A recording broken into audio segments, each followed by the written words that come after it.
नमस्कार दोस्तों, common man to exporter series के अंदर आप सब लोगों का स्वागत है। Common man to exporter series सिर्फ एक वीडियो सीरीज नहीं है, ये उन कई सारे लोगों के सपनों को पूरा करेगा जो लोग एक्सपोर्ट इंपोर्ट बिजनेस में आना चाहते हैं। तो हम लेके आगे कंप्लीटली आप लोगों के सीरीज, इसमें करीब करीब हम 20 to 30 वीडियोस बनाने जा रहे हैं। ऑलमोस्ट 10 to 11 वीडियो ऑलरेडी इस सीरीज के अंदर आ चुके हैं और ये नेक्स्ट वीडियो हम लेके आए हैं आप लोगों के लिए डॉक्यूमेंटेशन के ऊपर। ऐसे 3 मेजर डॉक्यूमेंटेशन की हम इसमें बात करेंगे जो कि एक्सपोर्ट इंपोर्ट में बहुत कंपलसरी डॉक्यूमेंट है, और अगर आप इन सब डॉक्यूमेंट को जान लेंगे, पूरे एक्सपोर्ट प्रोसेस को समझ लेंगे, तो आप भी अपने लोकल प्रोडक्ट को इंटरनेशनल मार्केट में सेल कर पाएंगे। तो नमस्कार दोस्तों, मेरा नाम है रजनीश, स्वागत करता हूं आपका हमारे YouTube channel Connecting India Exim Solution में। दोस्तों, अगर आप भी एक्सपोर्ट इंपोर्ट रिलेटेड जानकारियां देखना और सुनना पसंद करते हैं और आप भी अपने प्रोडक्ट को इंटरनेशनल मार्केट में लॉन्च करना चाहते हैं, तो हमारे चैनल को सब्सक्राइब कर लें, बेल आइकन को प्रेस कर लें, ताकि आपको हमारे आगे आने वाले वीडियोज के नोटिफिकेशन भी मिलते रहते। तो चलिए दोस्तों, वीडियो में बढ़ते हैं आगे, बात करते हैं इन 3 इंपोर्टेंट डॉक्यूमेंट्स के बारे में।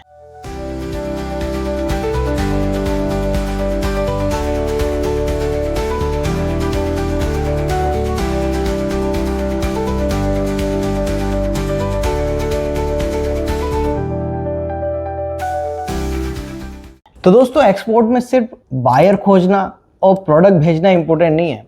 एक्सपोर्ट के अंदर डॉक्यूमेंटेशन सबसे इंपॉर्टेंट पार्ट होता है। अगर आपने बायर भी खोज लिया, आपने मटेरियल भी खरीद लिया, मटेरियल भेज भी दिया, और अगर आपके डॉक्यूमेंट कंप्लीट नहीं है या डॉक्यूमेंट में किसी भी तरह की गलती आपसे हो गई है, आपका मटेरियल पोर्ट पे भी स्टक हो सकता है, चाहे वो इंडिया का पोर्ट हो, चाहे वो बायर का पोर्ट हो। इसलिए डॉक्यूमेंटेशन की कंप्लीट जानकारी लेकर ही एक्सपोर्ट इंपोर्ट बिजनेस शुरू करना चाहिए। आज हम इस वीडियो में समझेंगे एक्सपोर्ट इंपोर्ट के 3 मेजर डॉक्यूमेंट के बारे में। पहले नंबर पे आएगा शिपिंग बिल, दूसरा है आपका फ्यूमिगेशन, और तीसरा जो डॉक्यूमेंट पाइथो सैनिटरी डॉक्यूमेंट। तो इन सब डॉक्यूमेंट की जानकारी हम देंगे। तो सबसे पहले शुरू करते हैं दोस्तों यहाँ पे शिपिंग बिल से। शिपिंग बिल क्या है? शिपिंग बिल एक कॉमन डॉक्यूमेंट बोला जाएगा कस्टम का। जब भी कोई पर्सन एक्सपोर्ट करता है अपने गुड्स को फॉर द इंटरनेशनल मार्केट, और जब भी आपका मटेरियल इंडियन पोर्ट पे पहुंचता है, तो बिना कस्टम क्लियरेंस के आप अपना मटेरियल एक्सपोर्ट नहीं कर सकते।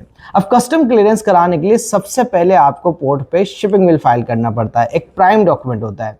अब शिपिंग बिल जो है आप तो फाइल करेंगे नहीं, आपके पास ये अथॉरिटी भी नहीं है। तो शिपिंग बिल फाइल करने के लिए आपको अपॉइंट करना पड़ता है एक CHA, कस्टम हाउस एजेंट, जो आपका शिपिंग बिल फाइल करता है। अब ये कब फाइल होता है? सबसे पहले दोस्तों आपका अपना मटेरियल एक्सपोर्ट करना होता है। एक्सपोर्ट जैसे ही आप करेंगे, यानी कि अपनी फैक्ट्री से मटेरियल को डिस्पैच करेंगे, उसी टाइम पे आपको कमर्शियल इनवॉइस बना के अपने कस्टम हाउस एजेंट को मेल करनी होती है। कस्टम हाउस एजेंट इसी इनवॉइस के बिहाफ पे कंप्लीटली डिक्लेरेशन कस्टम की वेबसाइट यानी कि EDI सिस्टम पे फाइल करेगा कि ये प्रोडक्ट पोर्ट पे अभी आने वाला है। मतलब आपका प्रोडक्ट पोर्ट पे नहीं पहुंचेगा उससे पहले आपका शिपिंग बिल फाइल हो जाना चाहिए। लेट्स सपोज मैं कोटा राजस्थान से हूं, हम मटेरियल डिस्पैच करते हैं। जैसे हमारा मटेरियल फैक्ट्री से डिस्पैच होगा, उसी टाइम पे जो एक्चुअल इनवॉइस बनेगा मैं मेरे CHA को मेल करूंगा। मेरा CHA कस्टम के सिस्टम के ऊपर जाकर ये सारी डिटेल जो कि इनवॉइस की डिटेल है वो कस्टम के पोर्टल पे डालेगा, और वहां से सबसे पहले एक चेकलिस्ट निकालेगा जिसको SB चेकलिस्ट यानी कि शिपिंग बिल चेकलिस्ट बोलते हैं। और जब शिपिंग बिल चेकलिस्ट का ड्राफ्ट में प्रॉपर तरीके से चेक कर लूंगा कि उसमें एक्सपोर्टर का नाम सही है, इंपोर्टर का नाम ठीक है, इसमें आपका जो है ड्रॉबैक, रोड टेप, सारी चीजें प्रॉपर मेंशन है, तो फिर आपका CHA फाइनल शिपिंग बिल आपका प्रोसेस कर देता है। तो यहाँ पे फाइनल शिपिंग बिल आपके पास आ जाता है। उसके बाद मटेरियल पोर्ट पे पहुंचता है, और उसी के बाद मटेरियल को पोर्ट के अंदर यानी कि CFS में लिया जाता है और उसका कस्टम क्लियरेंस कराया जाता है। अगर आपका शिपिंग बिल फाइल नहीं हुआ है तो फिर आपका मटेरियल किसी भी हालत में पोर्ट के अंदर नहीं जाएगा। शिपिंग बिल फाइल होने के बाद ही मटेरियल को CFS में अनलोड किया जाता है और कस्टम क्लियरेंस के और बाकी के आगे के प्रोसीजर किए जाते हैं। तो ये एक प्राइम डॉक्यूमेंट है कस्टम का, और इसी के बाद आपके मटेरियल को कस्टम क्लियरेंस में ले जाया जाता है। अब बात करते हैं यहाँ पे दोस्तों सेकंड डॉक्यूमेंट के बारे में, जो कि फ्यूमिगेशन सर्टिफिकेट। अब फ्यूमिगेशन सर्टिफिकेट क्या होता है? देखिए दोस्तों, फ्यूमिगेशन सर्टिफिकेट ये इंश्योर करता है कि अगर कार्गो वुडन बॉक्सेस में पैक है या कोई भी लकड़ी की पैकेजिंग यूज करी गई है साथ में, या किसी और टाइप का प्रोडक्ट है, तो वो एक तरीके से इंसेक्ट फ्री है, फंगस फ्री है, और किसी भी तरीके के छोटे छोटे जो इंसेक्ट होते हैं, पेस्ट होते हैं, वो कंटेनर्स के साथ किसी भी दूसरी कंट्री में ट्रेवल नहीं कर पाएंगे। इसीलिए फ्यूमिगेशन किया जाता है। फ्यूमिगेशन में एक प्रोसेस होता है कंप्लीटली, जिसमें डिफरेंट काइंड ऑफ गैसेस यानी कि फ्यूमिगेंट का यूज किया जाता है, जिससे कंटेनर के अंदर गैस डाल के किसी भी पेस्ट और इंसेक्ट को खत्म कर दिया जाता है या किसी भी तरीके का फंगस किसी प्रोडक्ट में ना लगे उसके लिए भी फ्यूमिगेशन किया जाता है। अब अलग अलग प्रोडक्ट के हिसाब से अलग अलग फ्यूमिगेंट यूज किए जाते हैं। जैसे कि अगर आपका वुडन बॉक्सेस का पैकेजिंग है तो मिथाइल ब्रोमाइड का फ्यूमिगेंट इसमें यूज किया जाता है। जनरली ये वुडन पैलेट्स की पैकेजिंग के अंदर, वुडन क्रेट्स में और एग्रीकल्चर कार्गो में रेगुलर बेसिस पे फ्यूमिगेशन का यूज किया जाता है और ये सिर्फ और सिर्फ ऑथराइज्ड फ्यूमिगेशन एजेंसी के द्वारा किया जाता है। इंटरनेशनल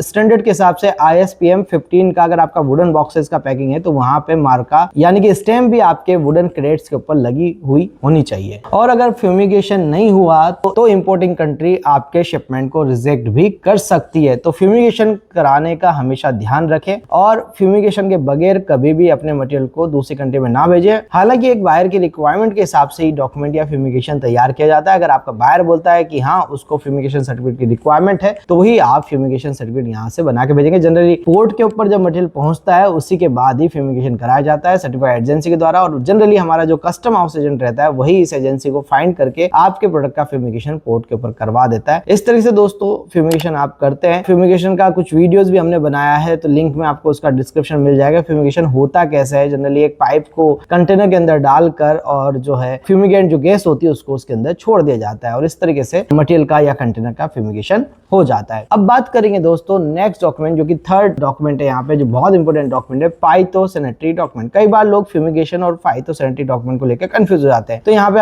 आपका वो कंफ्यूजन भी हम दूर कर देंगे। फाइटोसैनिटरी डॉक्यूमेंटेशंस की अगर बात करें तो phyto plant and quarantine department की ओर से बनाया जाता है। अब जब मटेरियल पोर्ट पे पहुंचेगा तभी ये डॉक्यूमेंट बनेगा। सिंपल सा इसका प्रोसेस है। तो सबसे पहले ये जानना जरूरी हो जाता है कि फाइटोसैनिटरी डॉक्यूमेंट किन किन प्रोडक्ट के लिए जरूरी होता है। अगर आप एग्रो प्रोडक्ट कर रहे हैं, फ्रूट्स वेजिटेबल कर रहे हैं, पल्सेस कर रहे हैं, स्पाइसेस कर रहे हैं, सीड्स कर रहे हैं तो इन सब प्रोडक्ट के लिए आपको फाइटोसैनिटरी डॉक्यूमेंट की रिक्वायरमेंट रहेगी। तो जैसे कि मैंने बताया कि plant and quarantine department of India जो है पोर्ट पे एक एजेंसी होती है, गवर्नमेंट एजेंसी है, वही इसको चेक करती है और फिर उसके बाद P&Q इशू करती है। इसका प्रोसेस क्या है, सिंपली जब भी आपका मटेरियल पोर्ट पे जाता है वहां से आपके मटेरियल में से थोड़ा सा सैंपल चेकआउट के लिए इस एजेंसी को दिया जाता है जो कि CH के द्वारा ये पूरा प्रोसेस हैंडल किया जाता है। जब आपका प्रोडक्ट या आपका सैंपल वहां पहुंचता है वो चेक करते हैं कि आपका गुड्स इंसेक्ट फ्री है और या इसमें कोई भी डिजीज नहीं है। तो मतलब फाइटोसैनिटरी डॉक्यूमेंट की रिक्वायरमेंट इसीलिए होती है कि आपका जो प्रोडक्ट है वो इंसेक्ट फ्री हो, उसमें किसी भी तरीके के कीड़े वगैरह नहीं लगे होने चाहिए, प्लस वो एक तरीके से डिजीज फ्री होना। जैसे पोटैटोज अगर आप एक्सपोर्ट करते हो डिफरेंट काइंड ऑफ डिजीज जो है पोटैटोज के अंदर रहती है तो उस पोटैटोज के अंदर इस टाइप की कोई डिजीज ना हो और वो इंसेक्ट फ्री हो। ये इन सब चीजों के लिए फाइटोसैनिटरी डॉक्यूमेंट की आपको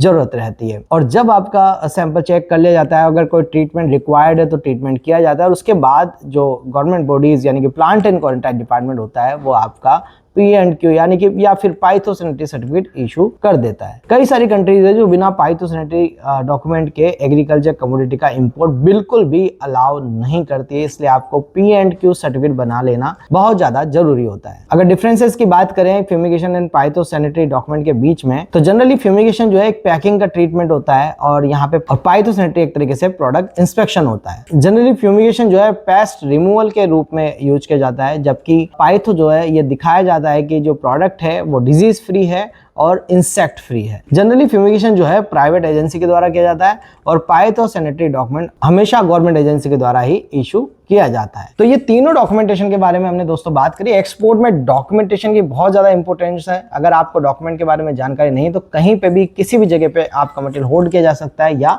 रिजेक्शन का खतरा यहाँ पे बना रहता है। तो आई होप दोस्तों वीडियो में दी गई जानकारी आपको पसंद आएगी। अगर आप कंप्लीटली एक्सपोर्ट इंपोर्ट सीखना चाहते हैं तो हम लेके आ गए आप लोगों के लिए 7 डेज ऑनलाइन ट्रेनिंग प्रोग्राम जिसमें मैं प्रैक्टिकली आपको गाइड कर रहा हूँ कि इंडिया से एक्सपोर्ट कैसे करना है, उसका प्रोसीजर्स क्या है, क्या क्या डॉक्यूमेंट आपको बनाना है, मार्केटिंग कैसे करना है, बायर फाइंडिंग कैसे होगा, पेमेंट कैसे लेना है, शिपिंग कैसे करना है। तो अगर आप भी प्रैक्टिकल गाइडेंस चाहते हैं, घर पर बैठ के एक्सपोर्ट इंपोर्ट शुरू करना चाहते हैं हमारे मल्टीपल क्लाइंट्स की तरह, तो अभी के अभी हमें स्क्रीन पे नंबर पे कांटेक्ट कर सकते हैं। आप हमें फॉलो कर सकते हैं सोशल मीडिया पे जिसके लिंक भी डिस्क्रिप्शन में मिल जाएंगे। तो मिलते हैं हमारे नेक्स्ट वीडियो में। Thank you very much.